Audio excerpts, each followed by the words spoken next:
जापानी डर जो है अब वो बाजारों के ऊपर बुखार की तरह हावी होता दिखाई पड़ रहा है। लगातार मार्केट में अब आपको गिरावट दिखाई पड़ रही है। जो मेरा लास्ट वीडियो था मैंने उसमें बहुत डिटेल किया था कि जापान के रेट हाइक होने की उम्मीद को मार्केट फैक्टर इन करेगा और उसके नाते बाजारों में गिरावट होगी उन जगहों पर जहां पर जो है फॉरेन पैसा ज्यादा आता है। आज की मार्केट में जिस तरह का बड़ा फॉल आपने देखा है, mid cap small cap stocks में एकदम भयंकर गिरावट हुई है। लेकिन अगर आप उसको डाइसेक्ट करेंगे आज की गिरावट को या पिछले जो कुछ दिनों की गिरावट है, वो आपको बताएगी कि उन जगहों पर जहां पर फंड फ्लो बाहरों से आ रहा है वहीं पर ज्यादा बड़ा फॉल हुआ है, जैसे कि ऑटो और उसमें भी ओला इलेक्ट्रिक। अब दोनों कहानी ये है कि पहली चीज है कि कंपनी लॉस मेकिंग है, अब ऐसी कंपनी को फंड की जरूरत है। ऑटो में बड़ा फंड हमेशा से जापान से आता रहा है, वो प्रॉब्लम अब कंपनी के सामने दिखती है। प्राइसेज ऑलरेडी बहुत गिर चुके हैं लेकिन आज भी 7% डाउन है। अगर आज की मार्केट आप देखोगे, स्विगी, इटर्नल, जहां पर भी दिव्यानी इंटरनेशनल, मतलब कहने का ये अर्थ है कि जहां पर भी फंड आ रहा है, किसी भी कारण से फंड की जरूरत है, पॉलिसी बाजार, उन सभी जगहों पर जहां पर फंड फ्लो के बगैर वो कंपनियां सरवाइव नहीं कर सकती हैं, वहां पर आपने गिरावट देखी है।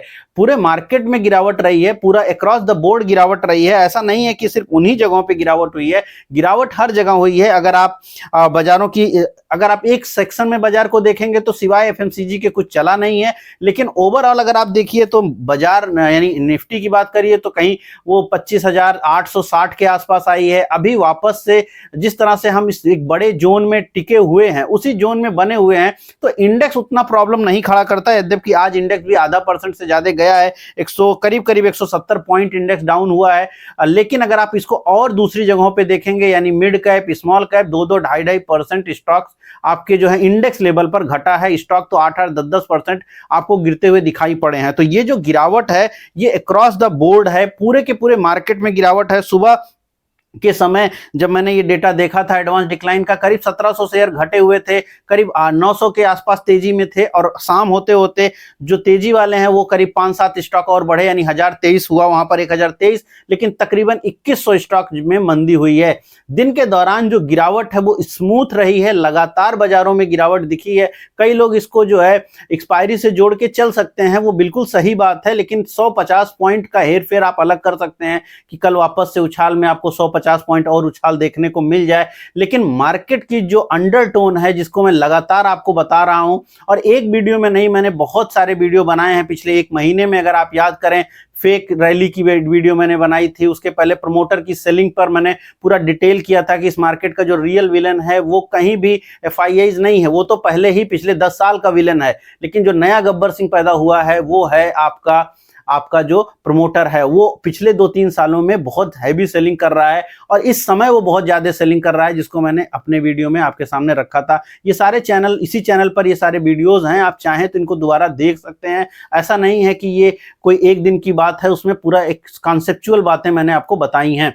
रुपए को लेकर के भी मैंने आपके सामने रखा था कि रुपया जब लोज लगाएगा तो मिड कैप स्टॉक्स और लो लगाएंगे। आज हमने ऐतिहासिक रूप से 91.07 का लेवल हासिल कर लिया है। अब ऑफिशियली हम 90 के ऊपर ट्रेड करते हैं। रुपए में मजबूती जो कल थोड़ी सी रुपए में देखने को मिली थी, आरबीआई ने थोड़ा इंटरवेन किया था, वो खत्म हो चुका है और 91.7 का नया लो बनाया है रुपए ने।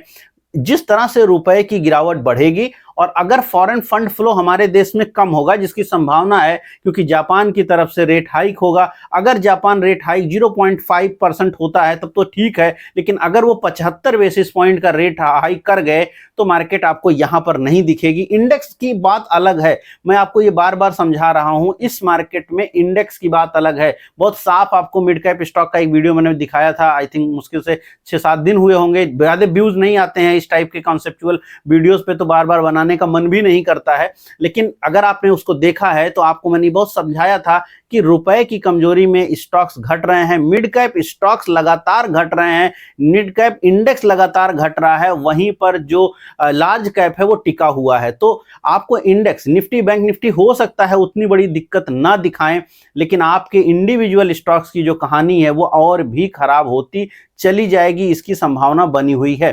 तो जापानी बुखार निश्चित रूप से मार्केट के ऊपर अब हावी होगा। अगले 3-4 दिन जो हैं यहां से लेकर के, उसमें जापान का मार्केट के ऊपर, जापान की पॉलिसी के ऊपर और उन सभी चीजों का असर भारतीय बाजार पर आपको देखने को मिलेगा। जो भी उछाल आएंगी, अगर वो आएंगी अमेरिका से या भारत के ट्रेड डील की खबरों को लेकर के, जैसे पिछली बार भी जब मार्केट आपकी 25,700 25,650 की रेंज पहुंची थी, तो हमारे यहाँ जो है मुख्य आर्थिक सलाहकार ने कहा कि डील बिल्कुल करीब है। लेकिन उसके बाद 2 दिनों के अंदर जो बयान आए हैं वाणिज्य मंत्री की तरफ से, आज भी सचिव की तरफ से बयान आए हैं कि समय जो है थोड़ा भी और लगेगा, कई चरण की बातचीत करनी बाकी है, हो सकता है मार्च भी आ जाए। तो बयानों में कोई एक जैसी पैरिटी नहीं है कि एक आदमी जब लेवल्स नीचे होते हैं तो लगता है कि कल ही फैसला आ जाएगा, कल ही डील हो जाएगी। मोदी जी फोन भी कर दिए थे और अब जो है मार्केट जो है उसको तब देखती है और मार्केट उस पर बढ़ती है, उसके बाद फिर वो चीज़ खत्म हो जाती है।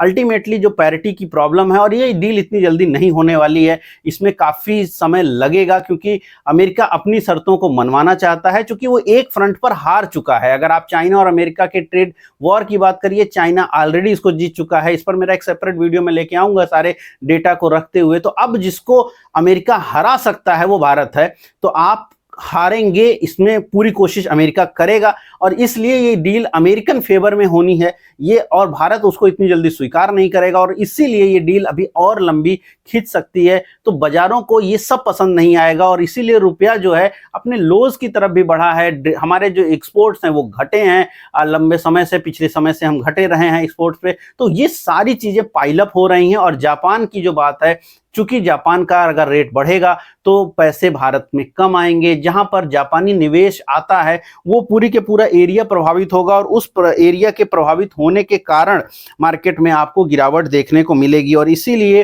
कोई भी एरिया जहां पर फंड फ्लो की प्रॉब्लम है, कोई भी ऐसा स्टॉक जहां पर किसी भी प्रकार से वो भारतीय बाजारों के बाहर से पैसा लेता है, वहां पर प्रॉब्लम दिख रही है। पिछले 2-3 दिनों के अंदर उन जगहों पर सेलिंग ज्यादा होती दिखाई पड़ी है। एग्जाम्पल में मैंने जैसे देवयानी बताया, आपको इटर्नल बताया, या फिर ये सिर्फ फूड है नहीं, स्विगी हुआ, चाहे वो फाइनेंस में हो, चाहे वो किसी भी क्षेत्र में हो, लेकिन अगर वो पैसे ले रही हैं, जैसे ओला इलेक्ट्रिक जैसी कंपनियां, इवन जो नई आईपीओ कंपनीज हैं, चाहे उसमें पिछले 3-4 साल की अगर आप बात करिए, तो जो भी ओएफएस लेकर के बड़ी बड़ी कंपनियां आई, अर्बन क्लैब जैसी जो 30-35%, अर्बन कंपनी जैसी जो 30-35% डाउन है अपने टॉप से, इसी तरह से ममा अर्थ है वो भी काफी डाउन है अपने टॉप के आसपास से, इवन वो सारे कंपनियां जो है अपने आईपीओ प्राइस से बिलो ट्रेड हो रही हैं। तो जहां पर भी फंड किसी भी कारण से बाहर से आ रहा था, वो प्रॉब्लम्स में जा रहा है, क्योंकि निवेशक के रूप में विदेशी लोग भारत को अब उतना पसंद नहीं कर रहे हैं। जब वो करेंगे वो अब तब की बात है, लेकिन फिलहाल वो नहीं कर रहे हैं। भारत की उम्मीद ये थी, लगातार बनी हुई है, कि हमें एक सेंटा रैली आएगी अमेरिका में, तो हमारे यहाँ भी थोड़ा बढ़ोतरी देखने को मिलेगी, लेकिन वो सेंटा रैली इस बार थोड़ा सा दूर होती लग रही है, क्योंकि अभी 19 तारीख तक तो वो प्रॉब्लम बनी रहेगी। यद्यपि जो महंगाई के आंकड़े भारत में आज जारी हुए, वहां पर जो खाद्य मुद्रा स्फीति है वो थोड़ी सी बढ़ी जरूर है, लेकिन अभी भी माइनस में है। चूंकि पिछली बार जो नंबर आया था वो -5.67 के इर्द गिर्द में था, इस बार -2 पॉइंट समथिंग का है। तो महंगाई थोड़ी बढ़ी है खाद्य मुद्रास्फीति, लेकिन फिर भी वो माइनस में है, और जो बाकी महंगाई के आंकड़े हैं वो भी अपने कंट्रोल में दिखते हैं। आरबीआई रेट कट कर रही है, लेकिन फिर भी मार्केट इस पर ध्यान नहीं दे रहा है। उसमें बहुत महत्वपूर्ण बात यह है कि रुपया जो है अपने लोज पे जा रहा है। अब यहां पर समझिएगा, जिस तरह के हमारे डेटा हैं, जहां पर हम लगातार ये बात कर रहे हैं कि जीडीपी बहुत बेहतरीन ढंग से बढ़ रही है, महंगाई बिल्कुल ही घट गई है, बेरोजगारी हमारे यहाँ नहीं है, तो ये सारी चीजें अगर नहीं हैं तो फिर रुपया हमारा इतना कमजोर क्यों है? या तो ये सारे आंकड़ों में कुछ प्रॉब्लम है, या फिर हमारे रुपए को लेकर के कुछ प्रॉब्लम है। अब रुपए को लेकर के, रुपए को मैनेज करना या रुपए को संभालना टफ है, क्योंकि उससे विदेशी मुद्रा भंडार से खर्च होता है। डेटा जो है जारी करना वो इजी है, उसमें कोई पैसा खर्च नहीं हो रहा है अल्टीमेटली।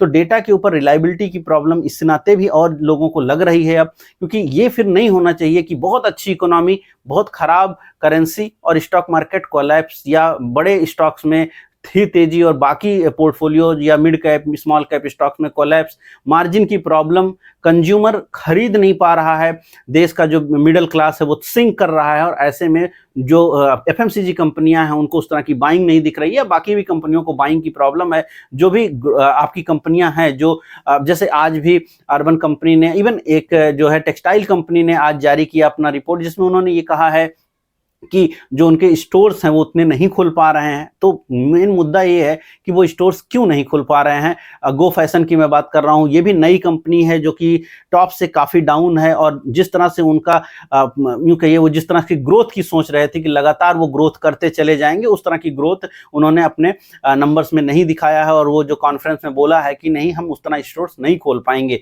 तो अल्टीमेटली उन्होंने भी यही सेम बताया है कि जो जिस तरह की डिमांड चाहिए वो मिड जो है मतलब यूँ कहिए मिड कंज्यूमर जो रेंज है वहां पर नहीं आ रही है। टियर 2 टियर 3 सिटीज की प्रॉब्लम है। लग्जरी आइटम बिक रहे हैं लेकिन बाकी जगहों पर प्रॉब्लम है। तो अक्रॉस द बोर्ड जहां पर फंड चाहिए, जहां पर छोटी कंपनियां हैं जिनको भी फंड चाहिए, जो उन नए फंड के बेस पर बढ़ती हैं, उन सभी जगहों पर दिक्कत है और मल्टीपल कारण हैं। लेकिन अभी जो फिलहाल अगले 3-5 दिनों तक बाजारों को और परेशान करेगा वो ये जापान का है। जापान अगर 0.25% ही रेट हाइक करेगा तो मार्केट जो है इस जोन में रह जाएगी जहां पर अभी हम हैं। 25,800 से लेके 25,650 बेस बना लेंगे इस जोन में वापस से, और वहां से रिकवर भी करेंगे। लेकिन अगर जापान ने 0.5% का रेट हाइक किया, उस केस में फिर हम थोड़ा और नीचे जा सकते हैं, और 0.75 की कंडीशन में हम एक बार को 25,500 की तरफ भी बढ़ सकते हैं। तो मार्केट इसको बहुत ध्यान से देखेगा कि जापान क्या कर रहा है। अभी बाजार 0.5% को फैक्टर इन कर रहे हैं। जो मैंने संडे को वीडियो किया था उसमें बहुत साफ बताया था कि मार्केट अगले 2-3 के अंदर इसको फैक्टर इन करेंगे, और वही फैक्टर इन हो रहा है। कल बाजारों ने नीचे खुल के उछाल मारी थी लेकिन वहां से वो कोई फर्क नहीं पड़ा। आज हमने गैप डाउन किया और फर्दर हम गिरे, तो शुक्रवार की अपेक्षा आज हम जो है नीचे हैं, और हम इसी जापानी बात को फैक्टर इन कर रहे हैं मार्केट के अंदर और स्टॉक्स में भी। तो अगर आप मेरे वीडियो रेगुलर देख रहे हैं तो आपको कंसेप्ट का क्लियरिटी हो चुका होगा कि रुपए के गिरने पर ज्यादा फोकस कहां होगा, जहां मंदी आएगी, कहां थोड़ी बहुत तेजी हो सकती है, और उन चीजों में आपको दिख भी रहा होगा। जापान का भी इंपैक्ट हमने आपके सामने रखा है। देखिए, खबरों को अगर आप उनको विस्तार पूर्वक समझेंगे और उसको स्टॉक्स या सेक्टर से फंडामेंटली जोड़ेंगे। देखिए, फंडामेंटल वो ईईपी वाला मैं नहीं देखता हूं और ना ही मैं उस पर विश्वास करता हूं, क्योंकि कंपनियां अपने नंबर्स हमेशा जो है मैनिपुलेट करती ही हैं। अब जैसे आईपीओ से पहले कंपनियां, जैसे अर्बन कंपनी प्रॉफिट हो गई था, उसके बाद से 56 करोड़ का लॉस, फिर loss loss loss. Mamaearth profit में आ गई थी आईपीओ से पहले, उसके बाद लॉस में। लेंसकार्ट आईपीओ से पहले प्रॉफिट में आ गई, उसके बाद पता नहीं क्या होगा। ऐसे बहुत सारी कंपनी हैं। तो साथ में जो अभी आप जैसे केन्स टेक्नोलॉजी जैसी कंपनियों के ऊपर आपने खबर सुनी, जहां कंपनी खुद ही फंसती हुई दिखती हैं। अपनी जो बजटिंग है, अपनी जो फाइलिंग है, उन सभी जगहों पर, यानी जो कागज वो बनाते हैं उन पर आरोप लगते रहते हैं। तो उन कागजों के ऊपर भरोसा करने से बेहतर ये है कि चार्ट के ऊपर भरोसा किया जाए, और खबरें जो बड़ी लेवल की खबरें हों उनको थोड़ा यूं कहीं विस्तारित रूप से समझा जाए, और उसके बाजारों के इम्पैक्ट को भी समझा जाए कि वो कहीं बेहतर व्यू आपको दे पाता है। अगर आपने ये संडे को समझ लिया है कि स्टॉक्स में, ऐसे स्टॉक्स में जो फंड ले रहे हैं बाहर से, जो कि मैंने बात तभी कही थी, वहां पे फॉल आ सकता है, और ऑटो पे फोकस रखना है मंदी की साइड में, तो ओला पकड़ने में दिक्कत नहीं होगी। और ओला जो है 7% जब घटता है तो पैसे आप बना पाते हैं। तो मुद्दा यही है कि आपको ट्रेड करना है, निवेश करना है, दोनों के हिसाब से आपको सोच विकसित करनी पड़ेगी, और उस ढंग से चार्ट को और उस ढंग से डेटा को देखना पड़ेगा, एनालिसिस करना पड़ेगा, तब जाकर के जो आपका फंड बनेगा वो सही है। बाजार में आप परमानेंट बुलिश या परमानेंट बेरिश नहीं हो सकते हैं। किसी एक अमुक सेक्टर के ऊपर आप बेरिश या बुलिश हो सकते हैं, किसी एक अमुक शेयर के ऊपर आप बेरिश या बुलिश हो सकते हैं। फिलहाल का मार्केट जो है मिड कैप के लिए बेहतर नहीं है, तो वहां पर गिरावट दिख रही है, और जो लार्ज कैप हैं वो थोड़े टिके रहेंगे, थोड़े उस टाइप की कंपनियों में तेजी भी आएगी, लेकिन वो अभी पिछले अगले 2-3 दिनों के लिए थोड़ी दिक्कत भरी है। और जापान के ऊपर आपको नजर जरूर रखनी चाहिए। जाहिर सी बात है, ये वीडियो मेरा जो है पूरी तरह से एजुकेशनल पर्पज के लिए है, तो आप इसका किसी भी ट्रेड के लिए यूज ना करें। लेवल्स मैंने चर्चा जरूर किया है, निफ्टी का दायरा बना रहेगा, बैंक निफ्टी का भी दायरा बना रहेगा, लेकिन अगर फर्दर कल रुपया कमजोर होता है तो आपको मिड कैप्स में से थोड़ा और भी गिरावट देखने को मिल सकती है। तो इस समय एक ट्रेडर के नजरिए से इंट्राडे में सेलिंग करने में थोड़ा ज्यादा बेनिफिट दिखाई पड़ रहा है, क्योंकि धीरे धीरे करके ये चीजें नीचे की तरफ चली जाती हैं, तो सेलिंग थोड़ा सा बेहतर बन रहा है, बाइंग थोड़ा अवॉइड बन रहा है, जब तक कि शुक्रवार के नंबर्स नहीं आ जाते, क्योंकि भारत के अच्छे नंबर पर भी भारतीय बाजार अब अच्छा रिएक्शन नहीं दे पा रही हैं। तो ये थोड़ी दुविधा आपकी अभी आगे भी बनी रहेगी। वीडियोस जो मैंने रेफरेंस में आपको बताए हैं उसको डिस्क्रिप्शन में मैं उसकी लिंक डाल दूंगा, आप उन वीडियोस को जरूर देख सकते हैं। अगर आप चैनल पे पहली बार हैं तो वीडियो जरूर वाले देखिएगा, चैनल पे पहली बार हैं तो सब्सक्राइब जरूर कीजिएगा, और कमेंट जरूर कीजिएगा, लाइक जरूर कीजिएगा, और शेयर कर सकिए तो जरूर करिए, ताकि मेरे से आपकी राब्ता लगातार बना रहे। मैं मिलूंगा कल आपके नए वीडियो में। इस वीडियो में इतना ही, धन्यवाद।